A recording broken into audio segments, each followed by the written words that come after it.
And we are back, week 2 of the Dugout Podcast of the All-Star Sluggers Fantasy Baseball League.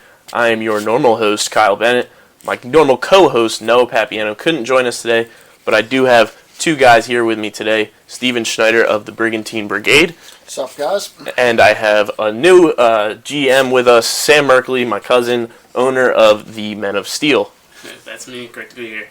All right, guys, so just a basic intro. Sam is one of the new GMs this year, one of 4 new teams, including Mikey Ostrowski, owner of the Dingers, the Turtle Squad, Frank Aponte, and Jason Ianni, Angels in the Trout Field, who we discussed last week with that absurd Mike Trout trade that I still can't get over like 3 weeks later.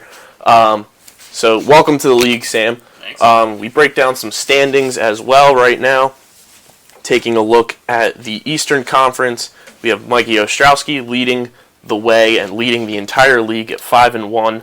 We have my sister's team at 4-2, sitting at 3rd place. Dropping Cage Bombs, sitting in the final playoff position if the playoffs were to start in May, at 3-3. Dylan, who finished last year in 2nd place, the Blue Ballers at 1-5, and then followed up by Frank and his Turtle Squad at 1-5. And then we take a look at our conference, the Western Conference, which all 3 of us are a part of. We have Noah, Vicious and Delicious, sitting at 4-2, the defending champ. We have Steve sitting at 4-2, just based on records and stuff like that, sitting in 4th place overall. We have Angels in the Trout Field, 5th place at 3-3, and then based off of records, we have Sam in 7th place at 3-3 as well, and then I round out the conference at 2-4, sitting in 8th place. And to get into some of the matchup breakdowns that we've got going on this week, obviously the week almost over. We have Noah putting it down as he always does. At this point, yeah. He's 3-0 all time against me, dating back to last season. Possibly going to move to 4-0. He's winning right now, 276.16 to 243 as we sit here on a Saturday afternoon. We have Dropping Cage Bombs leading Steve's team 273.5 to 221, and we'll get into a debate as both of those guys have probably the best pitchers in baseball outside of Clayton Kershaw, with Jake Arrieta and Chris Sale. We have my sister's team down by .01 to the Blue Ballers, 256.17 to 256.16. We have the Men of Steel leading Angels in the Trout Field, 255.33 to 236.17, and we have probably the biggest upset going right now is Frank and his Turtle Squad up 294.16 on Mikey and the Dingers, sitting at an even 252. So probably the biggest thing we have to get into this week was another trade went down the other night. As we look into it, Aaron Nola on the move, coming to my team from Frank and his Turtle Squad. Aaron Nola was a guy I was looking at all year, pre-draft, leading up to the draft, during the draft, and then he gets stolen from me. But I was able to get him on May 18th, so that was just 2 days ago on Thursday night. Probably a midnight trade, one of those things that happened. I sent Jason Hayward, who's been struggling, and last night got hurt, so this trade looks even better for me. Nathan Carnes, a guy that I picked up pretty much for the week because my pitching has been so terrible. He pitched well for me, got me 19.5 points this week, and I booted him on out, sent him to the Turtle Squad in the Eastern Conference. And I also sent my 2017 7th and 12th round picks to the Turtle Squad in exchange for Aaron Nola, Melky Cabrera, who I was surprised when I was looking at it, because my initial thoughts for this trade, I wanted to get Hanley Ramirez. Hanley Ramirez has been on fire this year. He's got 2 position eligibilities, and I was like, if I can pull this off, I could turn my season around. But he asked me, will you take Melky Cabrera instead? I look at Melky's stats, and I'm like, yeah, for sure. And then I just ended up dropping Melky to pick up our boy Chris Davis, not the Baltimore Oriole, the Oakland Athletic, who just hit a walk-off grand slam. Who was originally dropped by me. Very true. He hit 3 home runs the other night and topped his night off with a walk-off grand slam. So I was like, let me pick up my boy KHRIS Davis. And I also acquired Frank's 6th and 10th round picks next year. So I won the draft pick trade. Looks like I'm winning the player trade, even though Nola picked up a tough loss last night. Yeah, because you were telling me, because, now if you look at the 2017 draft, you have 3 picks in the 10th round. Yeah. I own three-tenths of the 2017 10th round draft, and then I have 2 6th-round picks. So, draft picks obviously have been on the move in 2 of the trades this year. It's something that we implemented this year. We didn't have any draft pick trades last year because we didn't know how the league was going to be looking this year. Yeah. Because you guys brought up last week that you like the change from 12 to 10, and I also really like it as well because you got 2 less people, and all the points you guys set up last week were really nice. For sure, we have 2 less people in the league this year, 2 conferences instead of 3 divisions, more players to go around. There's more valuable free agents out there this year. Yeah. You take a look at some of the free agents that are just sitting on the waiver wires right now. You've got guys like Carlos Beltran, who was owned for most of all of last year. You've got Jorge Soler, obviously not in the position that he'd want to be in, coming off the bench for the Cubs. You've got Jake Lamb, Melvin Upton Jr., who's just found a new career resurgence in San Diego this year. He was owned most of the year last year. You've got a guy like Evan Gattis. Wow. Jared Eichhoff, obviously he's got 6 losses on the year, so that makes a little bit of sense. But he was a guy that was owned last year for the majority of the time that he got called up after being sent to the Phillies. And you also got guys like, multiple free agents out there that were owned. A guy like Martin Prado was just dropped this morning. So there's Jacoby Ellsbury is out on the free agent market. Yasiel Puig is a free agent. So there's guys out there that if your team is struggling and you want to find somebody, you can go get them. Yeah. And the waiver wire basically puts it, you got so many people that's out there. Like, you should be able to find one that can help you out. And you can go out there and find those diamonds in the rough like we did last year, but you can also go out and get quality, well-known players, like I said, with a Yasiel Puig, a Jacoby Ellsbury, somebody that's going to get you stolen bases, potentially hit you some bombs, and get on base for you to score some runs. And even if they're just going to help you for only a week, people like Puig are studs defensively. Right, and some of these guys are guys that you're just picking up for a week. You have those positions kind of built into your roster where that's your utility guy for the week, and you're going to go out and try and upgrade the following week. Because also Steven Souza Jr. is out there. Absolutely. Ryan Zimmerman's out there. Ryan Zimmerman was a guy that was on a team, I believe, all of last year. I think I might have. You might have had him. I think Johnny had him at one point. I don't know. But he was a guy that was owned for a majority of last season, and now he's out there on the market.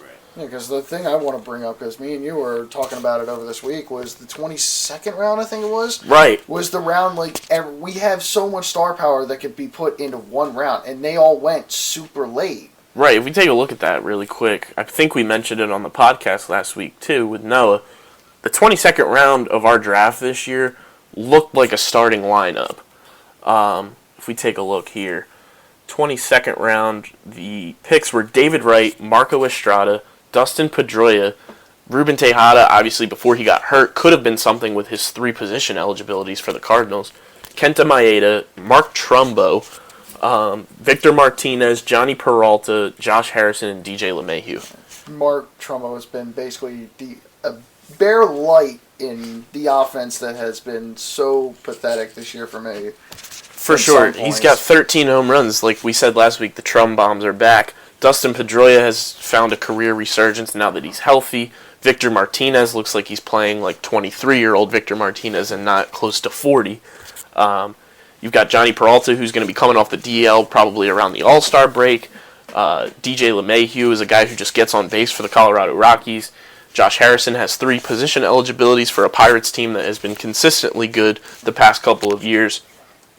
And Marco Estrada with that starting pitcher, relief pitcher eligibility that me and Noah talked about last week. That's really changed the dynamic of our league, having more starting pitchers going than having saves racked up. And then we also take a look at Kenta Maeda for me, being a starting pitcher, kind of an unknown Japanese guy coming over, and he's been pretty solid for the Dodgers this year as a rookie. And then, unfortunately now for the Dingers, I think he just dropped in David Wright, just dealing with injuries and hasn't been able to stay healthy. But when he is right, you have one of the best third basemen probably in fantasy baseball. Oh, yeah. Without a doubt. And then a topic you brought up with me the other day, we were talking about, the best starting pitchers in baseball. Obviously, Clayton Kershaw up there as well, ranked number 1 on Yahoo's rankings for players this year. But it's the Chicago boys of Chris Sale and Jake Arrieta. Chris Sale right now has 2 consecutive complete games against high-level competition, and he's dropped me 32 and 30 points, I believe, in the past 2 weeks. He's just been completely on fire, but as I got burnt by Arrieta last night. Yeah, you're going against Dropping Cage Bombs, who owns Jake Arrieta. You have Chris Sale. He's been your boy since last year. But you look at Chris Sale's numbers this year, he's 9-0 to start the year. He's, I believe, either the second or third pitcher in Major League Baseball history to start 9-0 for a campaign. He's gone 68 1/3 innings, 3 complete games, one of them being a shutout, and the other 2, I believe, he only gave up 1 earned run. He's only given up 12 earned runs this year, 62 strikeouts, and then we take a look at Jake Arrieta for the Cubs, and it's crazy that both of these guys are pitching in Chicago, and we have the potential to have a White Sox-Cubs World Series this year if things pan out the way they are right now. Chicago will go insane. And we take a look at Jake Arrieta this year, obviously through the no-hitter. He's got 228.5 points, so just a little lower than Chris Sale this year. 63 innings pitched, 63 strikeouts, given up 3 less earned runs than Chris Sale this year. Only has 9, 8 wins on the year, 8-0. 1 complete game, 1 shutout, and that was obviously his no-hitter. But if we look back and we had to redo our draft this year, we take a look, not everyone wants to take a starting pitcher to start off a draft because you want to get those big hitters like the Manny Machados, like the Bryce Harpers, obviously Mike Trout being the best placer. In that conversation as well. Trout being the best player in baseball now. Oh, yeah, obviously. Back again.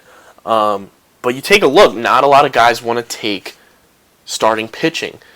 But the way that pitchers have been this year, if we redid the draft, would starting pitching be more emphasized in a first round of a draft? I think it would easily, because you put Sale and Arrieta in the top 10 in the league, easy. And you already have Kershaw going in the first round, went 3rd overall in our draft this year. Yeah, and to be honest, because Donaldson's done a lot this year, but to be completely honest, I would have taken Sale first had I known how this season would have panned out. For sure. I said it last week, I think. I took Buster Posey right before you took Chris Sale.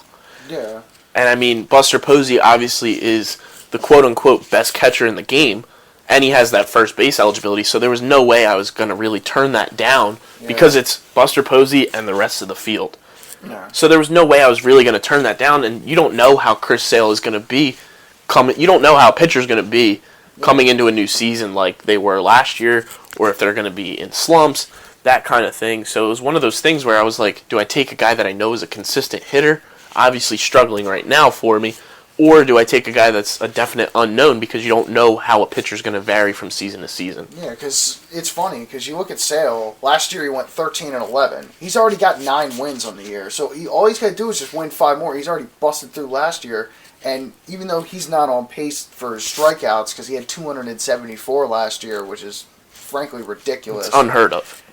I mean, he's still just dropping consistent 30-20, 30-20, just consistently across the board.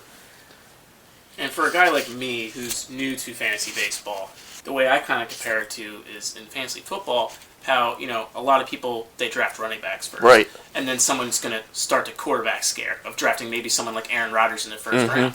And that, to me, it's a similarity. Like, what are you going to do now? Are you going to draft a hitter like I drafted Bryce Harper? Or are you going to go for someone like Chris Sale, Arrieta? I have Scherzer as my pitcher. I got him fairly late. But, that's the decision you're going to have to make. And it's a gamble, just like taking the quarterback first. Yeah, because you look at the draft this year with our pitchers, where they went, kind of like the top 5 pitchers that went.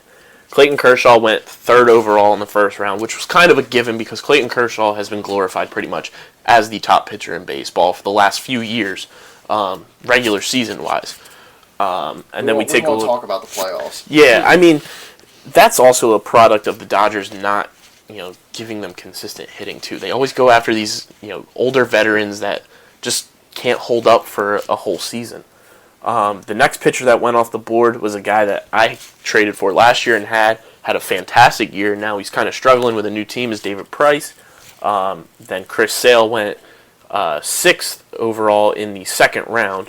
And then right after that, you followed up with Max Scherzer. And then Jake Arrieta went with the last pick in the second round. And then Johnny followed that up with Madison Bumgarner 1st overall in the third round. So that was kind of our top pitching. It was Kershaw, Price, Sale, Scherzer, Arrieta, then Bumgarner, DeGrom. And then you look at some of the pitchers that went later on. You also got Kluber in the third round, Jose Fernandez went in the third round, and Matt Harvey went in the third round. But then you take a look down the line in the 6th round, I believe it was, I was able to pick up Noah Syndergaard, who's probably been the best pitcher on the Mets staff this year. Oh, yeah. DeGrom's velocity being down, Matt Harvey just looks like a shell of himself, and Steven Matz has had a little bit of injury issues. But Syndergaard has just been so consistent, and I was able to get him in the 6th round. So it's like those pitchers are there, and you can get them later on. You got Felix Hernandez in the 5th round. We take a look at some of the other pitchers that went as well. Sonny Gray, obviously struggling, but he went in the 8th round this year after the year he had. And you have a guy like Wade Davis, a relief pitcher, going in the 8th round. Obviously, I picked Adam Wainwright, banking on a comeback year. Hasn't really been that great. Went in the 8th round. John Lester went in the 7th round. Cole Hamels in the 7th round. We take a look as well. I had Craig Kimbrell go for me in the 9th round. Kenley Jansen for you in the 9th round. Jerry's Familia, another relief pitcher. That seemed to be the relief pitcher round, was that 9th round. We had Jansen, Kimbrell, Familia, and Mark Melancon, and then we had Noah go and take Danny Salazar as a starting pitcher. So it's like you can get these quality pitchers later in rounds. You had Liriano go in the 11th round as a middle of the rotation guy. For you, David Robertson, who has been an absolute stud out of the bullpen for the White Sox. So you don't always have to go and get these big name pitchers because there are guys. 15th round, you got Jeff Samardzija. Yeah, he's been on fire. He's been one of the best pitchers in baseball, in one of the best rotations in baseball this year with the San Francisco Giants, with Bumgarner, Cueto, Samardzija. So it's like one of those things where if you wait it out a little bit, you can still find those gems as a starting pitcher. And I got Jason Hamill late right. as well, and Hamill just lost his first game like a week ago. Yeah, it was this week, I think, that he lost to the Brewers. And also in that 15th round when Samardzija went, Carlos Martinez, the ace of the St. Louis Cardinals, went in the 15th round. So, I mean, you can find these guys anywhere, but it's a matter of, do you want the stud, kind of comparing Arrieta, Sale, Kershaw to the Aaron Rodgers, Tom Brady-esque of fantasy football, or do you want to find these guys that are like the Phillip Rivers, the Eli Mannings, being the Noah Syndergaards and those kind of guys that are going to get you those quality points, but they're not the big names like the big three. Yeah, because in my fantasy league last year with with a group of guys I know from Brigantine, I grabbed Odell Beckham Jr. first, and he was the absolute stud last year. But I also grabbed, later on, Jameis Winston and Kirk Cousins, and they actually led me to a title in that league. So it's all a matter of preference, too. It's like, do you want to build your team around hitting, or do you want to build it around pitching? I look at my team last year, I built it around pitching, and it got me to a third-place finish. But then I looked at some of the things that happened last year, and I was like, damn, I really need some hitters, too. So it's all a matter of finding the right guys for your team, building the team the way you want it, and adapting to the way that the league is kind of transforming itself. Yeah, because I was looking at it how last year I started out 8-3. I was completely on fire. But then as you saw, like the cracks started to show when my hitting wasn't there. And I haven't really learned from it this year because I started out 4-0 when all the pitching was working. But now all of a sudden, I'm in danger of losing 3 in a row and falling a game behind Noah in the East or in the West. So right, and I looked at mine too from last year. I started 0-2, went on a 6-game winning streak, lost to Noah, my bane of existence in fantasy baseball. As you were mine last year. And then I go on a 10-game tear, which sets a record for our league of most consecutive wins. I win 10 in a row, lose to Noah, and then I finish with tied for the most wins in our league's history, obviously only being the second year, but I finished with 17 wins last year after starting 0-2 and then just going on complete tears. So, I mean, fantasy obviously is all luck, too. Yeah. It's a matter of, your guys being on fire at the right time, the right moments and stuff like that. It's also sweating out close games. For sure. Like I did when I was 3-0 and I was in danger of losing because Bentices had given up a couple runs, but we weren't sure who had the loss. Luckily, it was McDonald because if Bentices would have lost, I would have been 3-1 instead of 4-0. And it's one of those things where it's you got relievers and you got starters now too. A lot of people in our league that we brought in have started, changing our league that we talked about last week with Noah, where starting pitchers going in those relief pitcher spots and building up more points. And I think that's why we've seen for the first 6 weeks of the year at least one person putting up 400 points. Oh yeah, and it could easily happen this week as well because Turtle Squad. He's sitting at 295 and a half. So he hasn't passed the 300 mark yet, but like you said to us beforehand, we were talking about Noah's still got 5 pitchers going this week, which I know is a death knell for you, but. It's killing me, Noah. Killing me. You're lucky you're not here this week. Yeah, he's on pace to do his third straight week with 400 points. He would be 3 in a row. 3 in a row with 400 points plus. It's just ridiculous because I remember last year we were just consistently doing 350. Yeah, it was around that 350 to 375 was the max kind of points, and then we had Baseball Jones last year who tore it up with his pitching. Oh yeah. Had the upper 380s some weeks. But we've had consistently somebody putting up 400 points every week. Also, yeah, kind of like what he said, because he got Scherzer as well, and Scherzer's still on fire from last year as well. Because I had Scherzer the entire year last year, and he completely went on it. And the crazy thing with Scherzer this year is he's not even the best pitcher in the Nationals rotation. Yeah, I mean, we're talking about a guy that went out and got 20 strikeouts, and he still has less strikeouts than someone like Arrieta, Clayton Kershaw, or Sale. Well, Kershaw's ahead of everybody right now. Yeah, 88. 88 strikeouts. And going back to the Aaron Nola trade, too, I was looking at his stats. Obviously, he only pitched 3.5 months because he got his call-up in mid-June. But the kid had 68 strikeouts in 3.5 months. Went 6-2. He's 3-3 right now, but he's got 64 strikeouts to start the year. Yeah, because the only reason why he's 3-3 is because the Phillies sometimes don't have offense. Right. They're still negative 30 in run differential. Yeah, their run differential is unreal. As they sit there. Only the Phillies. But going back to the Sale versus Arrieta question, you also brought up another point of who's going to lose first. None of us can come up with an answer for this. I don't think you can. There's a feasible reason where both of them could go undefeated. Arrieta still hasn't lost a regular season decision since the All-Star break, which is unheard of. His last, I think, loss came against the Phillies when Cole Hamels threw his no-hitter. I believe that was Arrieta's last regular season loss. Isn't it ironic? So, I mean, you look at what he's been able to put together since coming from Baltimore to the Cubs, and he's just completely turned his career around. And then you have Chris Sale, who's doing what he's doing against American League lineups, where there is the DH, which, personally, I hate the designated hitter. I don't know how you guys feel about it, but the designated hitter, in my opinion, is stupid. But Sale is doing it against a 1-9 lineup that is hitters. And he's 9-0. Especially because he played against Altuve as well. Yeah. Altuve is arguably right now the MVP. Yeah, in the AL. I mean, well, you can make a case for Sale. You can make a case for... Yeah, and that's another topic to bring up, is if a pitcher can win an MVP this year. I mean, Arrieta in the National League, I mean, it's basically... Even Kershaw. It could be... Whoever wins the Cy Young could be the MVP as well at this point. So that's a big debate, too, that we might get into next week as well, when Noah's back with us as well. But another thing that went down this week, since we were last casting, was probably a better fight than what we had last May with Pacquiao and Mayweather, was Odor and Bautista.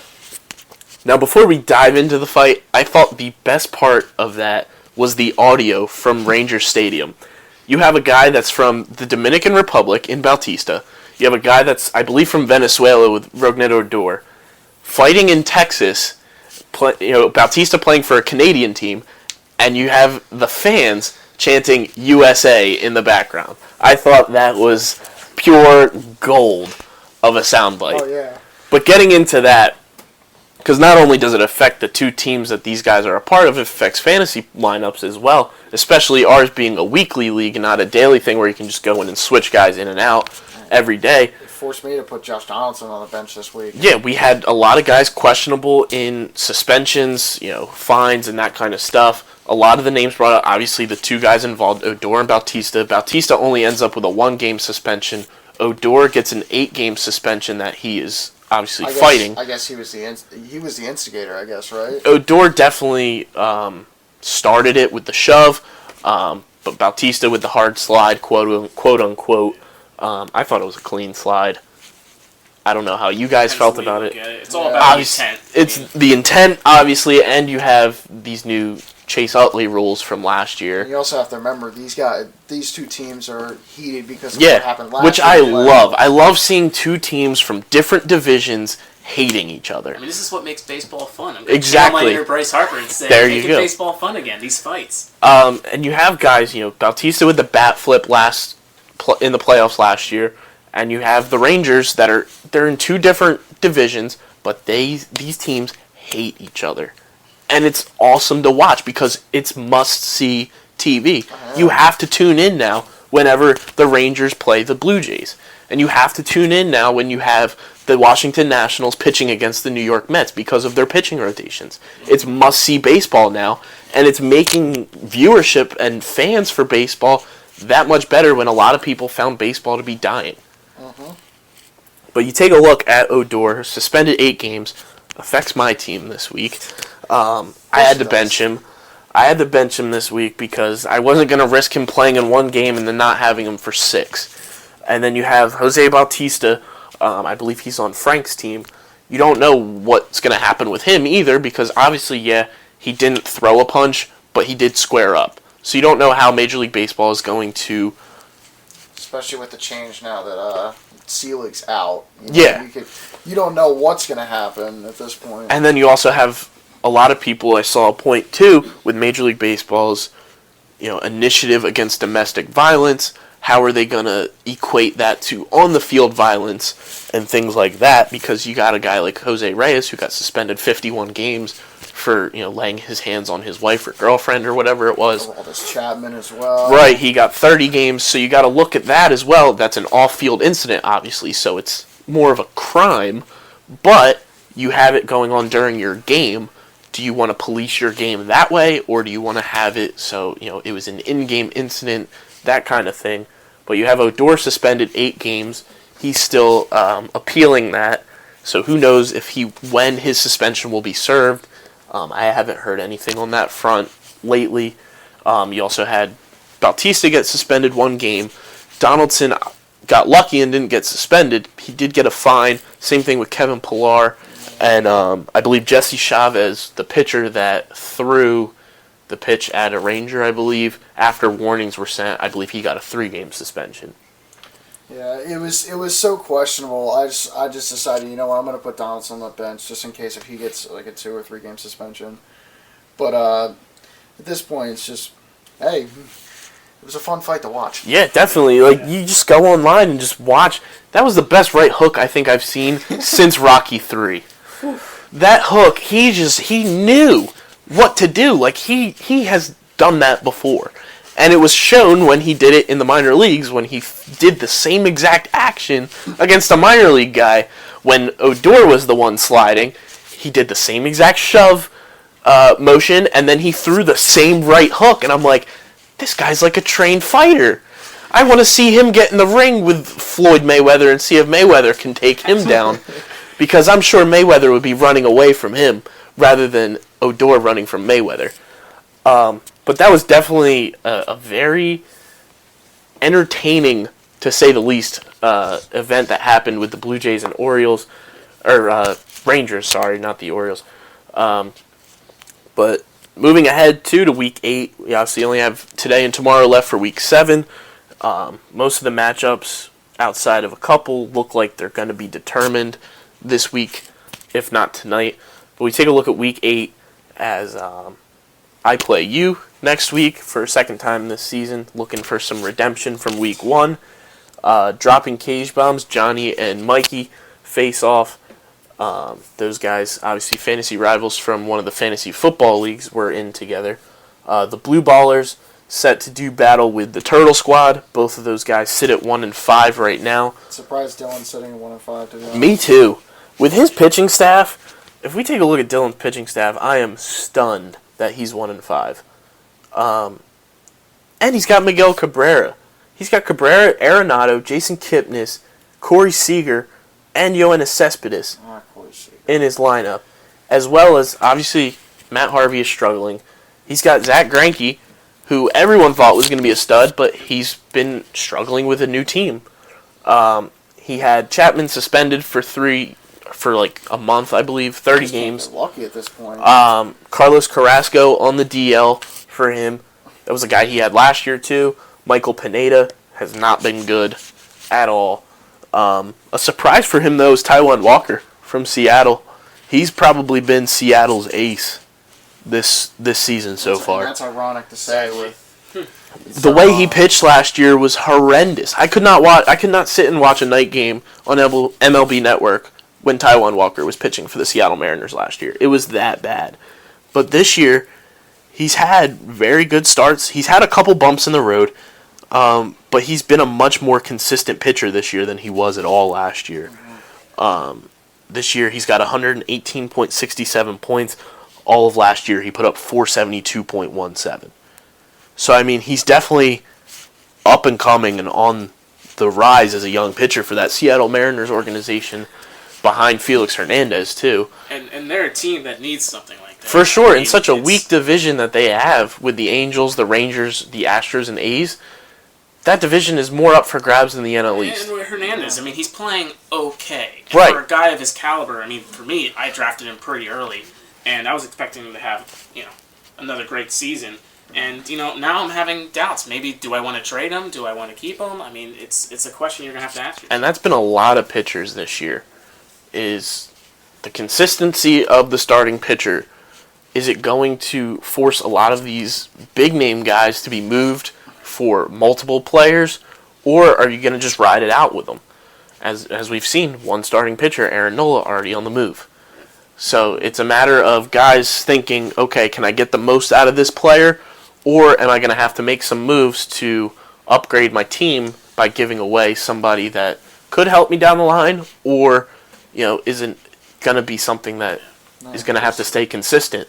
Especially like in late rounds, like how, like you said, when I picked up Jason Hamill, like I wasn't expecting him to do that much. And look what he did.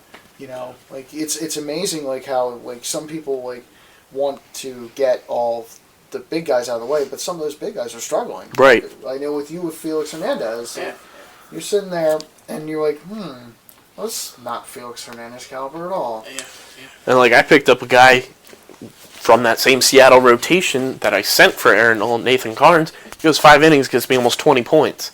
So I mean, for a spot starter like that, and then I'm able to flip him for a guy like Aaron Nola. Anybody can find pitching anywhere. It's just a matter of getting it consistently. And how can you tell that from the guy that's just hot for a little bit, right, and the guy who's consistently good? And that's something that I looked for when I was drafting. I thought Scherzer was going to be that guy for me. He ends up being it. And Hernandez, for the time being, I mean, he's gone cold. And hopefully that changes. But that goes back to the whole conversation of, do you take the hitter or the pitcher? Right. I mean, me taking Bryce Harper, thought it was a safe pick. And there was a span there where pitchers were just walking him. And when he started off hot, people were bringing up that debate like we just did with Sale and Arrieta. Is it Harper or is it Trout? Right. Because Trout was slumping, right. Harper was on fire. Oh, Bryce Harper's the new face of baseball. He's the new best player in baseball. Yeah. But now you look at him, he hasn't been consistently hitting in almost 3 weeks, and Trout has been tearing it up. And you were given a gift in that regard. See, I didn't get Trout. Jason got Trout, and that just blew my mind. I still can't get over that, so congrats on that trade, Jason. Johnny Mal, I'm going to have to get you inspected for a concussion or something, because playing baseball at NJIT might have did a little bump on your head.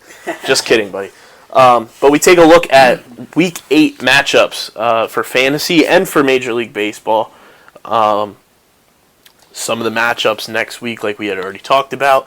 What matchup are you guys looking at to be probably the most entertaining? We've got myself versus Steven, Johnny versus Mikey, Dylan versus Frank, Noah versus Sam, and we've got Jason versus my sister. I mean, outside of obviously me versus you, because It's a big rivalry as well. I want to go 2-0 because I went 0-4 last year against you combined in baseball and football. I honestly want to see Sam versus Noah. For sure. Because that has big implications on our division now. Because essentially, if you look at it this way, if Sam comes back, because I believe you're down right now, is that correct? If we take a Right now, I am up. He is up. Okay, he is 19, up. I believe. So if he wins this week and I lose, obviously me and him fall into a tie for second in the West. Noah's in front. He loses, we could potentially have a 3-way tie here. Yeah. Right. Because our division our conference this year is kind of like our division last year, where it was me, you, and Noah. Noah, yeah. All three of us were in the same division, and we all put up consistent points. Yeah. Every single week. 600 records. Easily. I was 17-6 last year. We take a look here at last year's stats for you guys.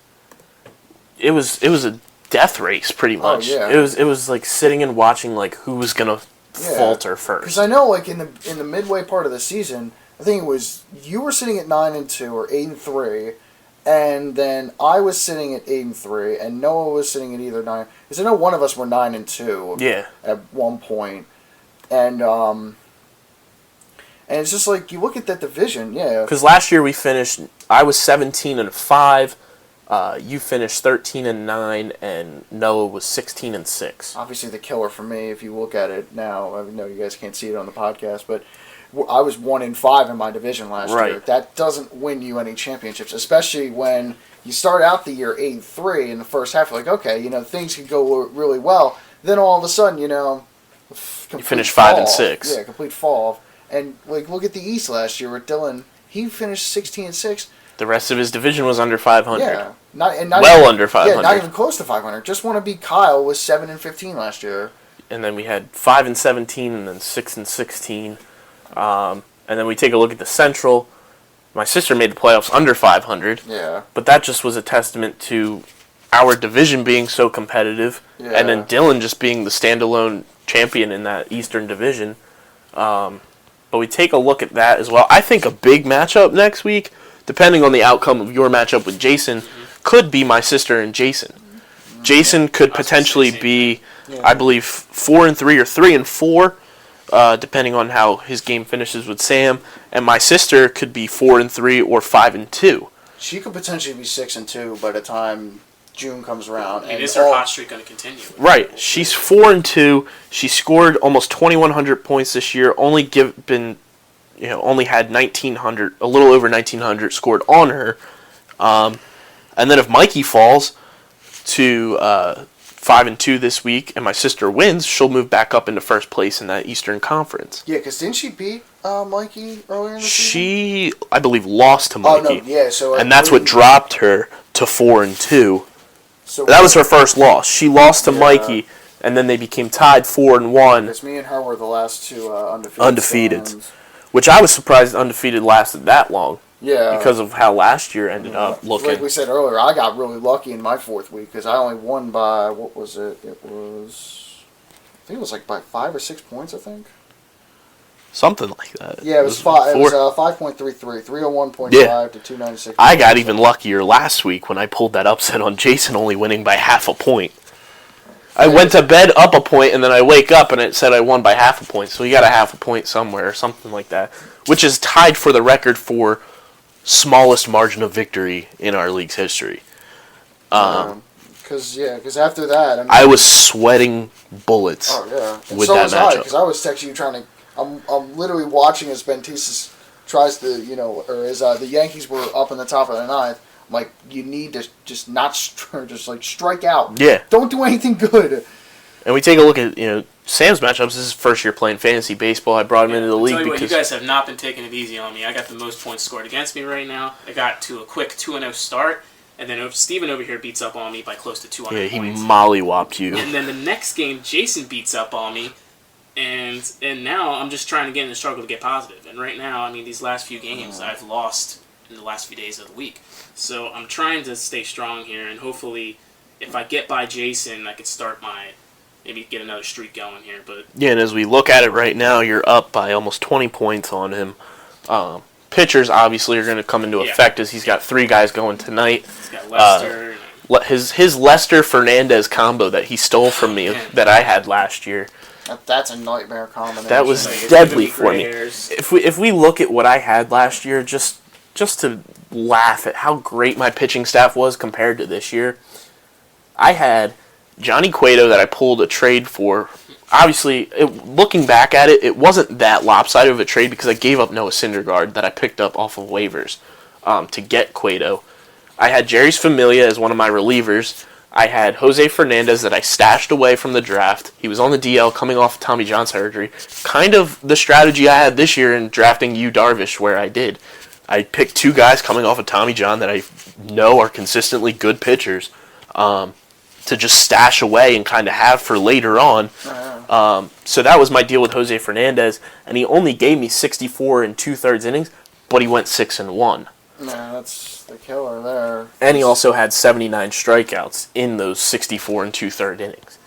I had Sonny Gray, who was 14-7 last year, had 3 complete games, 2 shutouts. This year, not so great for Mikey. Pitching-wise, he's had 3 straight games of losses. I don't think he's gone 5 innings in those 3 games.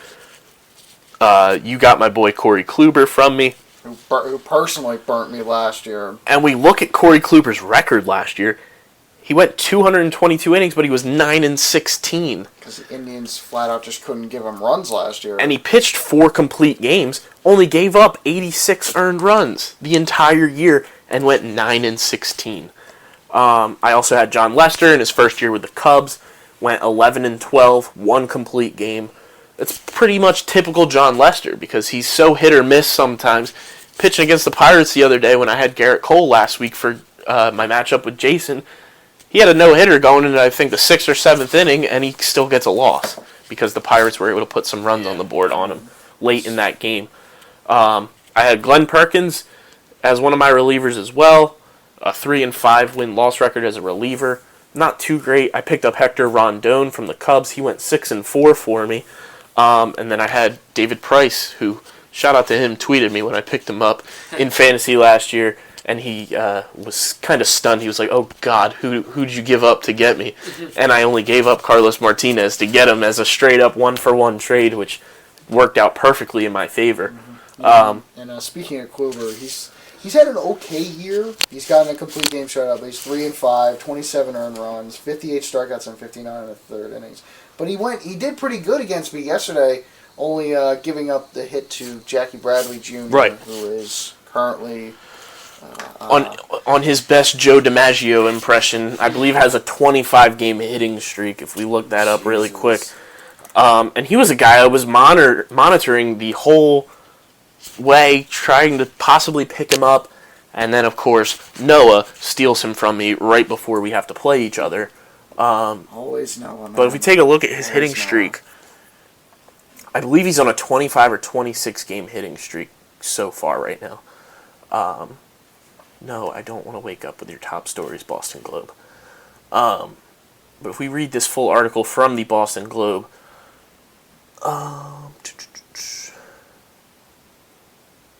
yeah, he's got one of the all-time best hitting streaks.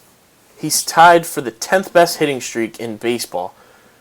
I'm sorry, not in baseball, in Red Sox history. He's tied for 10th. Because I was looking at it, I was like, Dom DiMaggio. But the best hitting streaks in Red Sox history is 34 games from Joe DiMaggio's brother, Dom. Then it was Nomar Garciaparra, Johnny Damon, Wade Boggs, Big Papi, Manny Ramirez, Dom DiMaggio again, all tied at 5th. Nomar again, tied with Johnny Pesky. Dustin Pedroia, Victor Martinez, Wade Boggs again, George Medikovich, and Jackie Bradley, sitting at a 25-game hitting streak. And if we look at his numbers right now, 93 at-bats, 38 hits, 8 home runs, a .409 batting average, an on-base percentage almost at .500, and an .806 slugging percentage. Well, he's right behind. And the one that actually surprised me, even though this is the list, is David Ortiz. 27 games for Big Papi. Like, in 2012 and 13. Yeah, not known for, his hitting that much. Although now, obviously, he's known for those home runs. Yeah, and having the season of his life. In his retirement party. And I'm using quotations. And he's 40 years old, and he's doing what he's doing. So, I mean, that was a testament to Mikey, another new guy to just fantasy baseball, picking him up. Oh, yeah. I don't think he could have imagined this coming out of it. I don't think anybody could have imagined that. Yeah. David Ortiz was a guy I was looking at. I was like, all right, if I can get him, 19th, 20th round, maybe I'll snag him as first base. I think I had him last year. You might have. But if we look at that, like, David Ortiz is one of the best fantasy players right now in all of baseball. And he's 40 years old. Never thought you'd be saying that. Never. Shout out to Big Papi. But if we take a look at where David Ortiz was... Yeah, check mine, because I'm almost sure he was with me last year at some point. Your final roster... but I might have... include him. I may have exchanged him for Billy Butler last year. Possibly. You did have Xander Bogaerts. I mean, if you take a look at my pitching last year in relation to what yours was, I had Kane, who was... Okay. I think he went down on the deal. In, July. He was done for the year. I had Ken Giles before he became crappy Ken Giles. Luke Gregerson, Craig Kimbrell, who was a lockdown. Now he's mine. Yeah, I'm actually pissed you got him. Francisco Liriano again. Chris Sale again. Max Scherzer last year, who went, like I said, completely bonkers. Had what? He had 2 no-hitters and a game where he had a 1-hitter, but he had 18 strikeouts, I think it was. Yeah. Something close to that. And a guy who was really unknown, but he went 17-7 last year, was Michael Wacha. Yeah, he was unreal for the Cardinals last year. 517 points, and he was basically a middle reliever. Scherzer had 788, Chris Sale had 750, Liriano had 600, and Michael Wacha had 6. You had a big 4, and then it was Kane going down, and then mostly just having relievers in there kind of hurt you as well because they weren't pitching as consistently. Yeah. And like we talked about last week, how putting starting pitchers in those relief pitcher spots has really changed the dynamic of our game. If you take a look at the hitters, there's only one guy on my hitting roster that has over 500 points, and that's the AL MVP from last year, Josh Donaldson. And if we still try and look for where Big Papi was last year, I don't even remember who had him. He may have honestly been on the free agent market now that I think about it, because I thought I took him early on, and then I left him. I may be thinking 2 years ago, to be honest, because I was with the same group of buddies 2 years ago. Went 9-9 to start. Actually, I think he might have been on James's team. Oh, you might be right. Yes, he was. If we take a look at Big Papi last year, 525 total points, and this year he's got well over 100, if not 200 already. But getting into our final topic. That me and Noah started last week is kind of our DraftKings Yahoo Daily Fantasy picks for next week. Going into next week, who's a guy that you definitely consistently would be picking for a daily fantasy lineup? Going to get you points, kind of like that, suggestions as to why you're going to pick him. I mean, honestly, at this point, I would probably go for Sale because he's got a doubleheader Monday against, actually, Cleveland, so there could honestly be a matchup of Sale and Kluber, which I'm praying for a pitcher's duel, but especially against you, which would just make you so happy, man. So happy. But the best part about that would be one of them would be taking a loss, hopefully.